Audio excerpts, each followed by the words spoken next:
রাশেদ ভাই সে চলে আসছে বগুড়া শিবগঞ্জ কৃষক বাজার। এই নাকি আমার ভিডিও দেখেই উদ্বুদ্ধ হয়েছে এবং কি দোকান দিয়ে ফেলছে। দোকান নিচে অলরেডি প্রথম আমার কাছ থেকে এই মাল সামানা নিতে আসছে।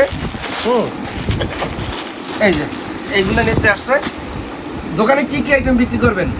আমি মূলত আমার দোকানে শার্ট, আপনার আমিন কটনের শার্ট, আমিন কটনের শার্ট দিয়ে শুরু করছে। এই শার্ট পাশাপাশি যদি প্যান্ট চলে প্যান্ট, যদি আপনারা টি শার্ট দেন তাহলে টি শার্ট চালাবো। হ্যাঁ, টি শার্ট পাবেন ইনশাআল্লাহ, 2-3 সপ্তাহ পরেই টি শার্ট পাবেন। আর ব্যবসা তো নতুন? জি, আমি একদম নতুন। আর আপনি নাকি গার্মেন্টসে চাকরি করেন? জি, আমি গার্মেন্টস। কি কোম্পানিতে? আমি রেডিয়াল ইন্টারন্যাশনাল গ্রুপে চাকরি। ওখানে কি প্যান্ট শার্ট গেঞ্জি কি হয়? ওখানে আপনার নিডের টি শার্ট তৈরি হয়, বেবি আইটেম বাচ্চাদের। ওখানে নাকি আপনি সুপারভাইজার? জি। তাহলে মালের কোয়ালিটি দেখে কি মনে হলো? মালের কোয়ালিটি আমি ভিডিও দেখে আমার অনেক ভালো লাগছে, যার কারণে আমি নিজে একটা উদ্যোগ নিয়েছি যে আমি আমিন কটন দিয়ে শুরু করবো আর কি। এই আমিন কটনের কাছ থেকে প্রথম মাল নিতে আসলাম, এই মাল নিয়ে শুরু করতেছি ইনশাল্লাহ। এর পরবর্তীতে খুচরাও বিক্রি করবেন, আপনার এলাকায় পাইকারি বিক্রি করবেন। জি। বাংলাদেশে আমিন কটন মানেই হলো নিত্য নতুন উদ্যোক্তা তৈরি করার একটা বিশ্বস্ত প্রতিষ্ঠান আমিন কটন। আমিন কটনে আসলে আপনারা রিস্ক মুক্ত বিজনেস করতে পারবেন। মুক্ত কিভাবে আমি বাইরে বুঝাই। ধরেন আপনি আমার কাছ থেকে 3 পিস নিয়েছেন। জি।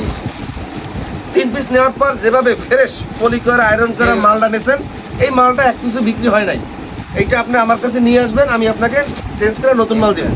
এখন আপনি যদি এই 2-3 পিস থেকে 1 পিস বিক্রি করলেন, 2 পিস রয়ে গেল, এইটা চেঞ্জ হবে না। পাশাপাশি এই 3 পিস বিক্রি করতে যে 1 পিস সমস্যা পাইলেন, এইটা আপনি গোডাউনে ফালাই রাখেন, ভালো 2 পিস বিক্রি করেন। এই যে পিস ফালাই রাখছেন, আপনি 1 মাস 2 মাস 3 মাস চেঞ্জ করে নতুন মাল নিতে পারবেন। এখন কি মনে হয় আপনার রিস্ক মুক্ত বিজনেস করতে পারবেন? 100% রিস্ক, তাই তো? জি। আচ্ছা, আর চেষ্টা করবেন বারবার আসার জন্য। বারবার আসার জন্য, তাহলে আমি আপনাকে বেশি সুযোগ সুবিধা দিতে পারবো। যদি একবার এসে না আসেন তখন তার সুযোগ সুবিধা পাবেন না। মাল বিক্রি হয়েছে কি হয় নাই আমার লাগে কন্টিনিউ যোগাযোগ রাখবেন। জামিন ভাই এই মালে এই সমস্যা, আর মালের সমস্যা পাইলে কোনো টেনশন করবেন না, বারবার ছবি তুলে পাঠাবেন না, ফোনও দেবেন না, যা বলছি তাই। ওই মালের সমস্যা পাইছেন ওখানে গোডাউনে পরিবারের সুন্দর করে রেখে দেবেন। আবার যখন আসবেন নিয়ে আসবেন, চেঞ্জ করে নতুন মাল নেবেন। আর যেগুলো চলবে না, মনে করছেন যে আর বেশি দিন হয়ে গেছে, 15 দিন 20 দিন 1 মাস হয়ে গেছে, চলতেছে না, সেই নিয়ে আসবেন, চেঞ্জ করে নতুন মাল নিয়ে যাবেন। পলি নষ্ট হয়ে গেলে, আয়রন ভাঙিয়ে গেলে আয়রন করে পলি করে মাল নিয়ে আসবেন।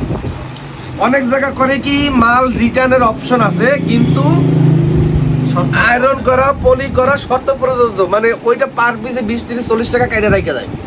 তো আমার কাছে কোনো কাটাকাটি নাই, আপনি নতুন পলি কিনা আয়রন করে নিয়ে আসবেন, বেজাল শেষ, যেন আমি আর একজনকে যেন মালটা দিতে পারি। বুঝতে পারছেন?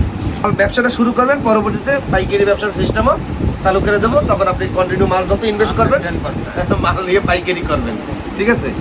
আমার চিন্তাধারা ওইরকম, পাইকারি করবেন, পাইকারি করব বগুড়াতে এবং শিবগঞ্জ কৃষক বাজার।